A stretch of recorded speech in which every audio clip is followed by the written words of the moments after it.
Football great Deion Sanders recently went public about his battle with bladder cancer. Now, thankfully, it appears prime time is well on his way to recovery. But his fight put the spotlight back on men's prostate health and why it's so crucial for guys to stay on top of it. National Prostate Health begins September 1st. That's why we're talking about it. And joining us now from Mount Sinai Medical Center is Dr. Adam Zabalewski. He's a radiologist, and his patient, Eli Portnoy. And Eli, you were diagnosed a few years ago with an enlarged prostate. What were your symptoms and how were you dealing with it at that point? I was on vacation in the islands visiting friends, and I noticed towards the end of the week I was with them, I was having serious problems urinating. I didn't really want to deal with it. It's a subject most men don't want to talk about. I went home early. I was admitted to Mount Sinai's emergency room quite quickly because I could not urinate at all, and I was then diagnosed with having an enlarged prostate, and that began the whole trial of what do I do? This came out of nowhere, I guess. Nowhere, no. Didn't expect it. I actually, when it started to happen, I didn't even understand what was happening. But when you can't perform, you get into some difficulties, and I knew I had to have something done. Right. But I did not know. No, I had no understanding. I didn't know what the options were. So, Dr. Zabalewski, one of the options was a procedure that's relatively simple. Describe it, and how did it help him? Yeah, absolutely. So, enlarged prostate, or issues urinating associated with an enlarged prostate, also called benign prostatic hyperplasia, or BPH for short, will affect pretty much all men at some point in their life. The numbers look something like 50% of men by age 50 and up to 90% of men by the time they reach age 80 will seek medical attention for these symptoms. There are a number of different treatment options that are available to patients for moderate to severe issues with their prostate.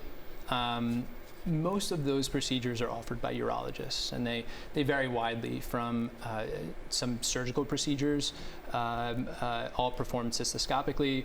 Also, they offer minimally invasive surgical treatments that can be performed by a urologist in office. What did you offer him, though? So for us, as an interventional radiologist, I perform image-guided minimally invasive procedures. For Eli, with having severe symptoms, we performed prostate artery embolization. What's that? So it's a minimally invasive procedure that's usually performed through a small puncture in the artery in the wrist or down by the groin. We're able to insert a thin tube or a small catheter into the artery and then navigate into the arteries that supply blood flow to the prostate and block up that blood flow, causing it to shrink over time. Got it. So what kind of recovery time did you have here, Eli? None. After I had the procedure, I came out of Mount Sinai. My son hadn't even gotten the car out of the garage, and I went home. Wow. And how'd you feel? I felt fantastic. There were some issues that happened after that. Because what happens is you see this incredible doctor, he takes care of it, it's quick, but you go back to your urologist. Yeah. And I think it's important to talk here that my urologist put this out there kind of as a casual thing because I was not looking forward to major surgery. And he said, you could do this PAE procedure, but I don't think it's going to work in your case. Oh yeah, that's what he told me. But you did it anyway. Because it was minimally invasive, and I met this man, and he's a superb physician. He's a joy to work with. We were together 5 minutes, and I knew I'm doing this, and I'm doing it with him, and I'm grateful for having done that. So, Dr. Z, you pointed out that it's kind of inevitable for men to go down this road. Why is it something that always creeps up for men? Well, the prostate gland sits in the pelvis, just underneath the bladder. Over time, as we get older, the gland enlarges, and it obstructs the passage of urine out of the bladder. So typically what men experience is, straining to start urination or stopping and starting pretty often. They may also experience frequent urination or a sensation like they haven't completely emptied their bladder. In Eli's case, symptoms can get so severe that you're unable to urinate at all, and you might need a catheter placed through the penis into the bladder to help drain and provide relief. Symptoms more serious, like Deion Sanders had bladder cancer. I did an interview with Alonzo Mourning, Miami Heat star.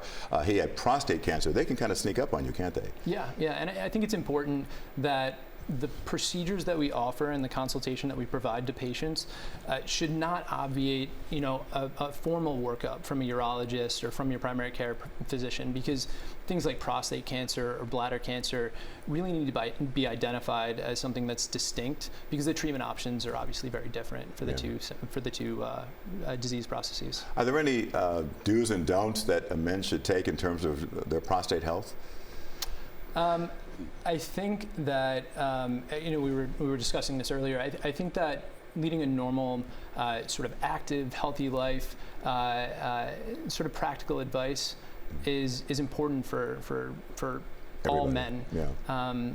Inevitably, I think that just over time, it's going to happen. Yeah, it's probably going to happen to most patients. We're like cars with 300,000 miles and stuff's going to come up. Yeah. Looks like you take care of yourself, though. I do. I work out, and one of the concerns about having more serious surgery through a urologist was that I might have to give up some of the time I spend riding my bike on the beach and working out 5 days a week. And this process allowed me to go home the same day and look where I am. I'm still doing all this same stuff. Yeah. There's some fear that those of us who are not doctors about this process through a urologist that's very serious. I have some friends who have done it who have been now in the hospital 3 and 4 times. Yeah.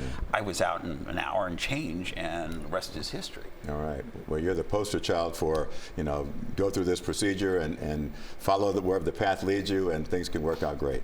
Yeah, one of the most important things which we were talking about earlier today is communication. This is not a procedure that a lot of men find out about unless you push, or you're not willing to do what the urologist wants to do, and you start exploring options. Yeah. And that's very important, because I would never have known about this and how good he is. And I'm hopeful today that men have learned some choices here, and he does a superb job. He really Be your own advocate. That's the bottom line. Well, but you have to learn what your choices are. Gotcha. Eli Portnoy, thank you for joining with us. Dr. Adam Zabalewski, thank you for joining us. Very important topic, and I hope it encourages other men to stay on top of their health and make certain that they make the right decisions.